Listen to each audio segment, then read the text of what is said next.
Smarterfan.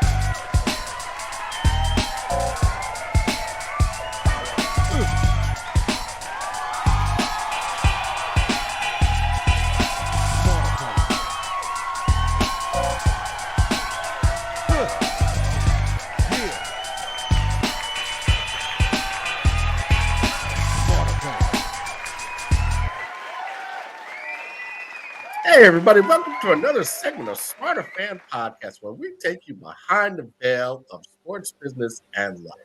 I'm Joe. This is Barry. How you doing, Barry? I'm doing good. I got a little rice and peas, some plantains, and some oxtails cooking. I'm ready, Joe. I'm ready tonight.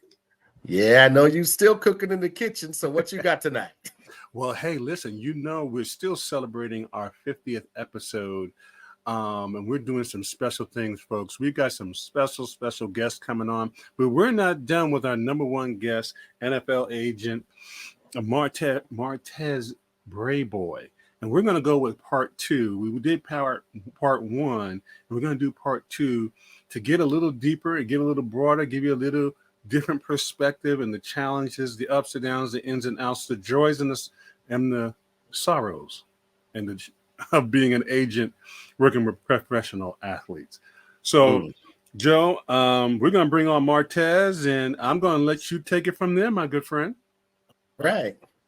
How you doing, Martez? Good evening. How's it going, gentlemen? How's every day going? Good to see you, man. You're looking good. You look like you was doing some wind sprints. You're looking fresh. You're looking ready. I had like a week and a half off from school. So, for any teacher or anybody that's coaching to get a week off, to be able to go back home where we did the, like you said, the 50th episode. I was in South Carolina. So, get the energy, get recouped, get re-energized and get back to it, So, yes, sir. Good, Yes, sir. Yeah. Yes, sir. Yes, sir. Sounds good. Okay, so we had touched on the league in Europe. Now, is that a pro league or is it semi-pro or? Yes, sir. It's a pro league because they're paid professionals. You have different. You have the GFL, which is the German football league, and there's so many overseas. A lot of people don't know about. You have different levels. You have level 3, level 2, level 1. Everyone wants to get to the ultimate level overseas also, which is your top 1. Some people go for the 2, and then of course, the bottom level is 3. So a lot of athletes that's just trying to get a professional career going, they'll take any 3. But most are trying to get to the level 1 overseas, and they are professionals. They get paid, the accommodations, gym paid for, living paid for, airline back and forth paid for. So it depends on all sorts of negotiation. The team may offer you everything. The team may offer you some of what I just said, the accommodations in the airline, back and forth on the airline, or they may not offer you anything. So it all depends on that negotiation between the athlete and the team, or an agent in the team. So yes, they are professionals. Oh, okay. Wow. Yeah. So now, how are the players selected for these leagues? Okay. Or how do they get into these leagues? Good question. So a lot of players go through this platform, and I know I'm about to help them out advertising wise. It's Europlayers.com. And this is a platform where both sides between the athlete and the European teams can meet on here, and we can have a conversation. So say, for example, a team is looking for particular athletes. Coaches even go from the US to overseas and get a coaching career. And so they go to the website and they will talk to the teams, because the team will have a profile and say, hey, I'm looking for a defensive back right now. I'm looking for XYZ, whatever the athlete is, even if it's a breakdown of the prototype. And that same profile that they have in correspondence to that, the athlete has a profile where it has pictures. It has their, their metrics. It has everything from what they want as an athlete to go. Say, for example, they want their flight paid for. They'll take it as they're going through their profile and trying to, have it for, it's kind of like a resume. That resume, the team can come look at it. And once they come see it, they say, hey, we can try to negotiate something between what you're offering and what we can offer you and what you're asking for. So Euro players is a big way that a lot of athletes, even myself, I had a contract initially from college to go to Germany, and that contract taken from me. Of course, it was an unfortunate situation, but their linebacker, their starting middle linebacker, got injured. So they had to take the contract away to go get another middle linebacker compared to now having the importance of a defensive back, which I was playing safety at that time. But that was a big site that has helped me and helped other athletes to get overseas and get everything started if that's what they want to do. Wow, that's amazing. Interesting. Yeah, very interesting. Very interesting. Yes, sir. Okay. Now I'm curious also about north of the border. Now, the CFL, are the salaries and contracts comparable to NFL salaries and contracts? I would say it all depends, because it's all about position. Also, when it comes to the CFL, of course, I haven't really heard of a big $1 million contract coming from the CFL compared to an NFL contract. But also with the CFL, they only have a certain amount of athletes they can bring in, imports wise. You never see a whole bunch of imports just go to one team. It's because they have a limitation, and for that, it's because it's the Canadian Football League. It is for Canadians. No disrespect to US, but I can very I can commend them for that, because you got to think about it. The American Football League is something where we got to the point where we perfected it.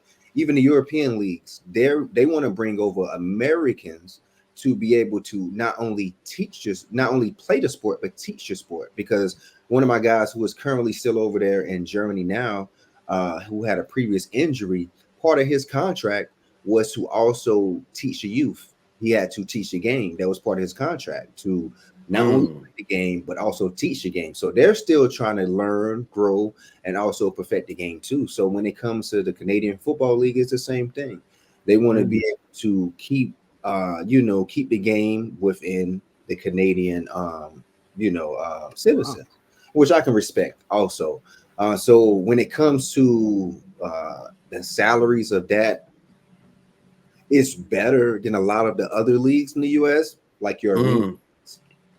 But compared to NFL, it's a way big difference, especially contractually, and what you could make. If I had to choose between both of them, of course, I would go to the NFL. Now, just out of curiosity, since you said it's Canadian citizens only, basically, how did like Doug Flutie and Warren Moon get into that league? Well, like I was saying, once again, it's imports. They're going to bring a certain amount of imports in. Okay, got you. Like you see a lot of NFL players right now that were CFL players that were maybe previous NFL players recently. Because of that transition. And plus, on top of that, once again, if I'm trying to perfect the game, and I know I may only have 5 to 7 imports I can bring in for my team, who am I going to bring in? I'm going to bring in an NFL football player. Or I'm going to bring in somebody that did not get drafted. I'm going to bring somebody that's upper echelon that may have not got picked in the US, and I'm going to bring here where they can probably just thrive compared to, and also it's another opportunity for them to get to the NFL. If we're in the NFL, they get to the CFL, maybe play a season or two and go back to the NFL. So when it's like, Doug Flutie, you're saying like those types of athletes, these athletes they may have not been getting a chance at that moment, but them being seen in the CFL rim got them a chance to go to the NFL. So, it's across the board. Like you said, it's sports business. You may not be there today, but tomorrow opportunity opens for anyone. Yeah, because Doug Flutie, he actually thrived up there. Oh yeah. I mean, the game has its little changes compared to the NFL, but it's opportunity opens for anyone that takes the time to perfect that craft. Okay. Now, does the CFL devalue its running backs the way the NFL is doing now?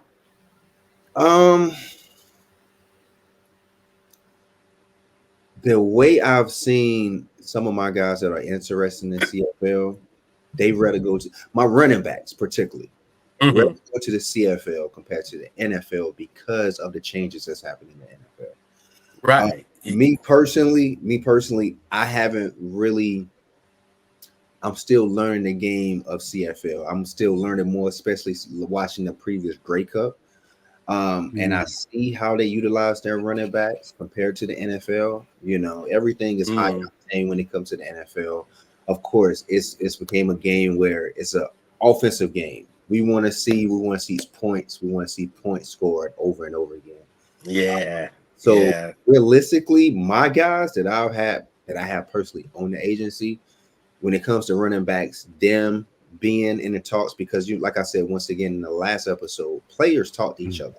So my guy may not be in the NFL at the moment, but he may know someone that's in the NFL, and that player may say, "Hey, man, you playing running back? I'm a running back. Go to the CFL. See if you can go there, make your money, and see if you can go from the CFL to the NFL because of the changes that's happening in the game." But that's just me personally from the guys on my agency. They kind of like would rather take the direction of going to the CFL compared to the NFL. But once again, if an NFL contract opens, they're not going to say, "Oh, I'm not going to go." I'm going to take that. But like for their, like we're talking about age, we're talking about the time restraint that you have, the time limitation that you have, especially at a running back. You're not supposed to be playing that position within so many years. So they would actually say, "Hey, for the longevity of my career, if I had to choose between both of them, let's take that direction, go to the CFL." Yeah. Because it seems like across the board in the NFL, it's just like, saying you're just not worth it. Basically, that's what you're saying. Yeah. I mean, yes, I would say that most definitely. Because I think Zeke probably got the last big contract he's ever going to see. Yeah, unfortunately. I mean, and these are magnificent specimens of human beings that we're talking about. You know what I'm saying? The average person that's watching the game, they're looking at it from a different scope, a different lens. But when I look at it from a kinesiology aspect, it's only one person in this world as a Zeke, and you'll never see another Zeke again. You know what I'm saying? Right. Like you'll never see another LeBron again.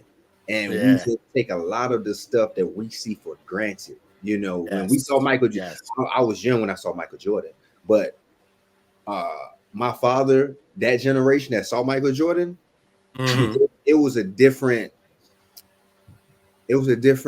time of where I didn't take for granted what I was seeing, because I know I was witnessing something that I probably never see again. You know what I'm saying? And we take a lot of the things for granted when we see a lot of these athletes, even if they may only have 1 or 2 seasons. It's kind of like on to the next, and that's kind of like how the sports business is. Of course, a lot of people are interchangeable. On to the next one. So, I mean, it's an unfortunate situation seeing these great athletes be in these types of situations where they love you, next day they don't. It's the nature of the beast. Yes, sir. Okay, so like, do they have drafts in the CFL? How are the drafts conducted if they have drafts? Yes, sir. They do have their own drafts also. And it's just like the NFL. They have college drafts. So, they have different colleges. Well, majority of colleges that they have for the football programs, they can get drafted. So, like, we have University of Alabama, we have University of Florida, we have the USCs and all these other great Power Fives. They have, comparable the same types of colleges, and they have a draft the same thing. Oh, okay. Okay. Ooh, very, very interesting. So, Barry, I know you got something cooking. What you got going? Man, I just, this is so good. Agent Brayboy, this is so good. This perspective. And I want to talk a little bit about how did you come up with your management style? We had a conversation, and your management style of how you handle your athletes is very, very different.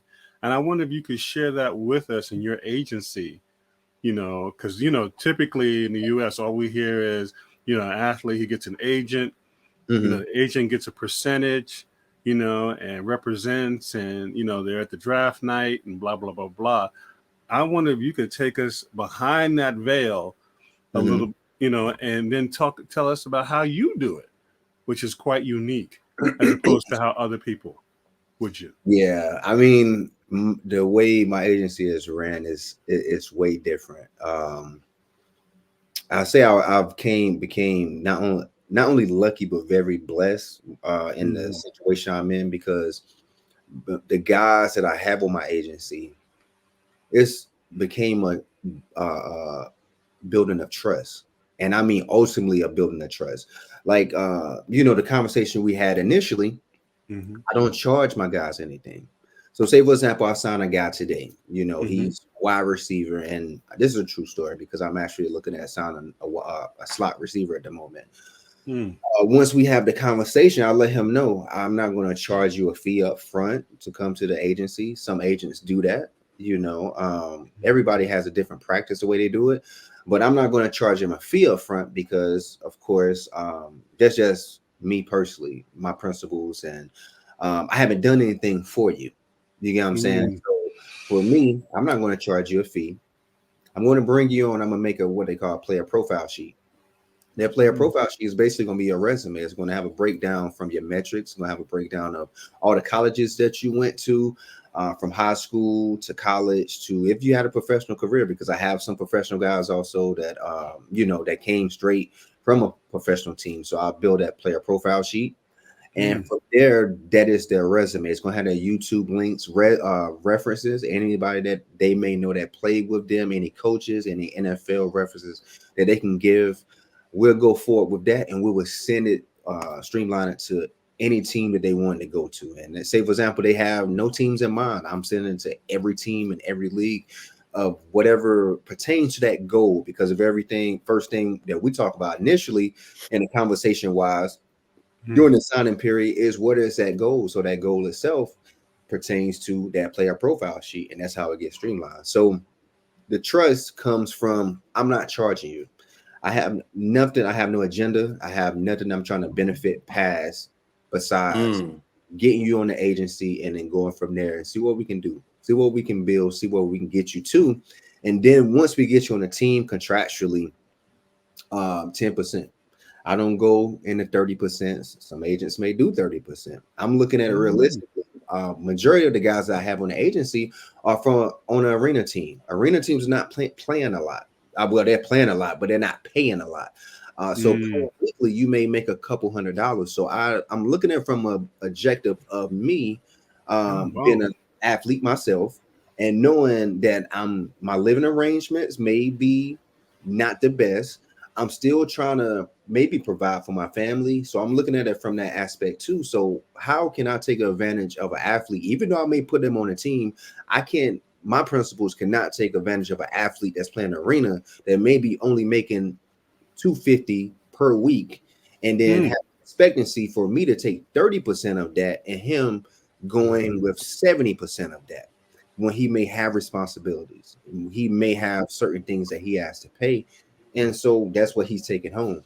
No, I only do 10%. I do 10%, which is realistically, if you're making $250, that's $25. That $25 get reinvested right back into the agency itself, which means when it comes to the website, when it comes to your players, if you want to go overseas, because I do have a premium your players site, so that helps me to talk to those teams. But whatever expenses I may have, it get reinvested back into the agency. So with that being said, they're reinvesting back into themselves when they do the 10%. And so get into NFL contracts where you can't go over 3%. Now it's a different story, because now we're talking $700,000 minimums. And so 700,000 with a 3%, that's a great amount to reinvest right back into it. You know what I'm saying? Into the agency. And so, like I was saying, it's a trust thing. I don't hold it to my athletes. Like, I'm gonna, once they get signed and they go to a team, I'm not gonna call the team and say, "Hey, my payment has not came in today. y'all, please, my $25 has not came. Can you make sure that you can get it? Give me that $25." No, I'm trusting you as an athlete, and I'm trusting you as a man. I'm trusting you as when we spoke initially that we have an agreement. Now, within an agreement, if something was to happen, we would just have to discontinue disagreement. That's all I see it as, because at the end of the day, we're all men. We're all men, part of this agency. We all have a collective being of what we're trying to get to. I'm trying to get you signed. You're trying to get signed. And if we made an agreement and this is something we can have trust on, sky's the limit. So that's kind of like me when it comes to the management. And I have not had a problem with that. I have athletes. I say, hey, I make a what I call a commission fee list. Once the season starts, every single game, home, away, it says, hey, $25, $25, $25, $25. And they can know. And I say, hey, I want you to keep this for your records. Also, it's not for me to say, hey, I'm getting paid. This is for your records. So you can know that what your payment was. Also, we have taxes we have to pay, don't we? So with those taxes, I want you to have an understanding when you go talk to your tax professional. This is what you made because you are an independent contractor for one, and this is how much you had to actually pay out to me, so they can get an understanding of how to do your taxes the right way too. So you can get back, to get back, or whatever you have to pay, you paying the correct amount, and nobody's coming knocking on your door saying, "Hey, you owe us some money." So that's how, with that understanding, I want them to understand too. I have their best interest, just as I have the agencies. You know what I'm saying? So it's a trust, a whole trust factor. The way mine has been going for the moment, and I haven't had a problem. Like once payments are coming, bam, bam, they come. I say, hey, appreciate it. You know what I'm saying? Keep that on your record. I'm gonna mark it out and not resend it back to them. And it's a trust. As keeping everything professional, but they can see the work that's getting done, the work that's getting done, because once again, I'm not playing. I'm just a mediator. I'm just making all negotiations happen, make all the connections happen. I'm not playing. So you're doing all the work. I want you to know that I have your best interest at the end of the day also. So transparency is the key. Most definitely. Man, what man, I got so many questions. I gotta hurry up.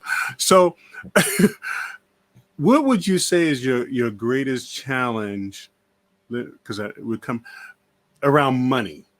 Since we're here, and helping these young men understand the money and how to manage their money. Is that a challenge? Because usually you go from college, you broke, and then you're in the league, and then you're trying to figure it out.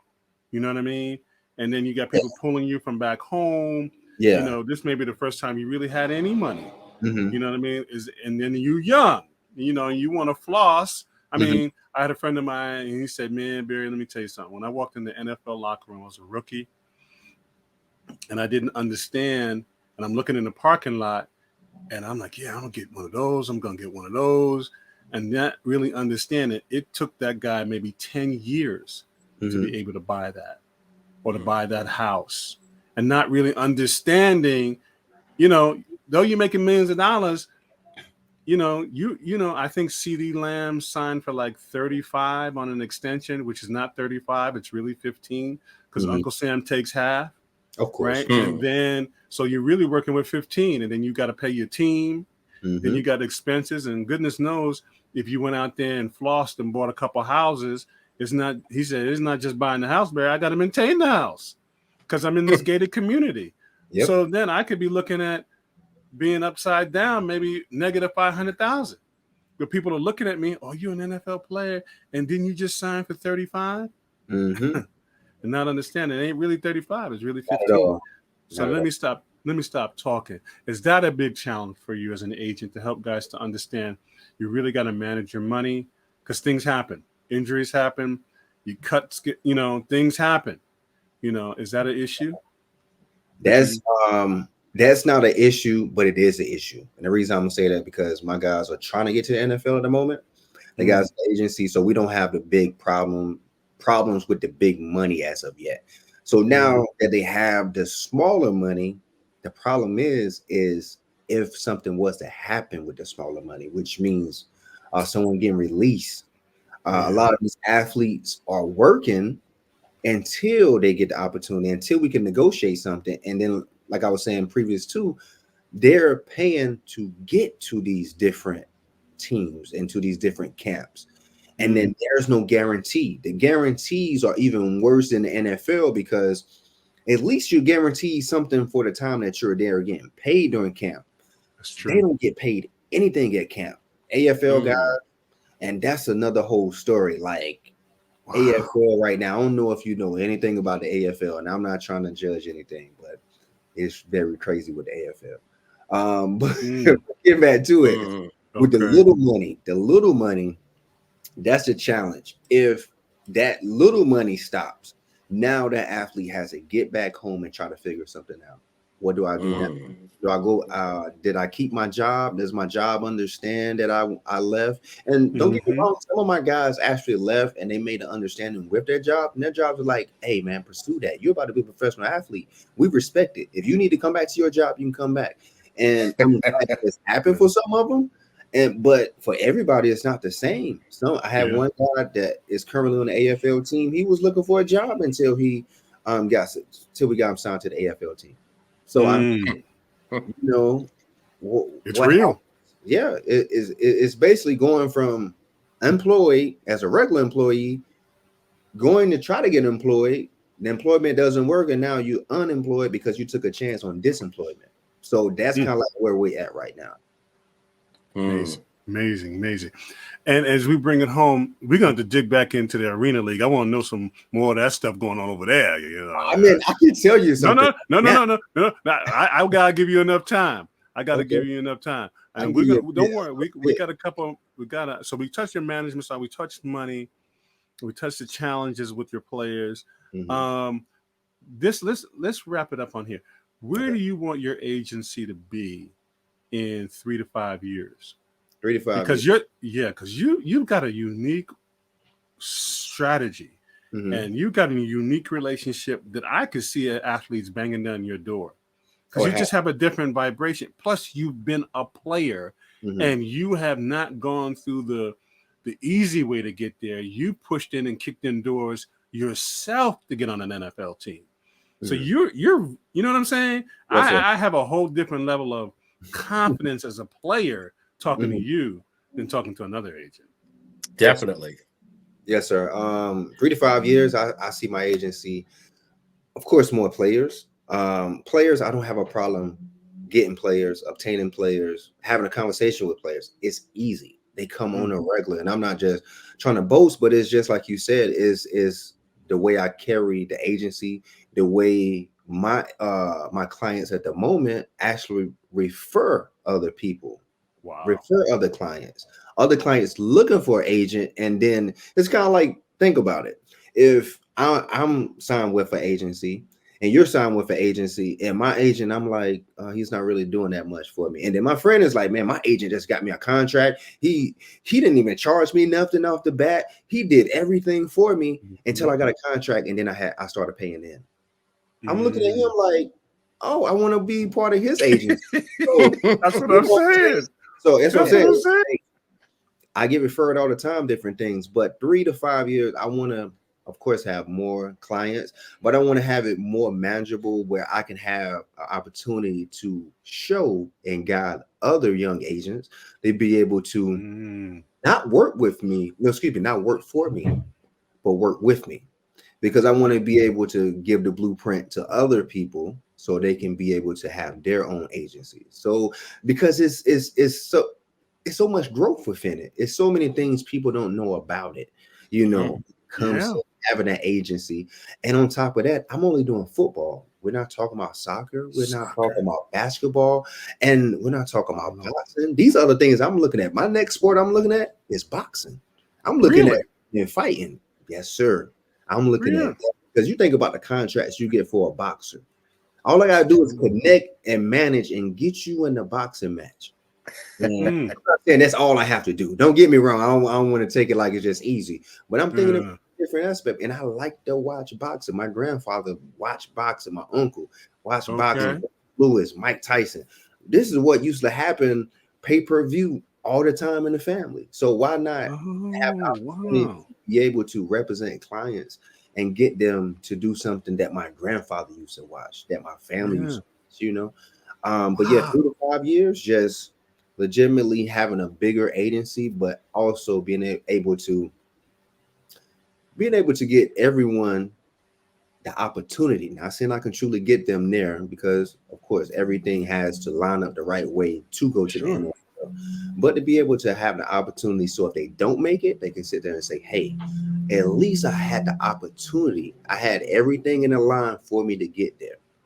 That fulfills a lot of people's lives. Just to have the fulfillment to say that I had the opportunity to get there. Yeah. I want to talk about wasn't this amazing? So Mr. Brayboy, we got to come back with two more shows. That's cool with me, you know. We got to come back with 2 more shows. This is amazing. You know I'm available. Oh my goodness. Listen, I told you, I think I got 1 point tonight, Joe, because you still beat me 100-1. But I think, man, this is awesome. This is awesome, awesome information, insight, Mr. Brayboy. Oh man, this is so rich. And so, hey, Smarterfan podcast, you know what we say. Stay in the game, and we'll see you next week with more with NFL agent Brayboy, and of course, my good buddy Joe. All right, Joe. Good night, my friend. Good night, Mr. Brayboy. Yes, sir. Have a good night. You too now. Thanks again. Be well. Thank you. Smarterfan.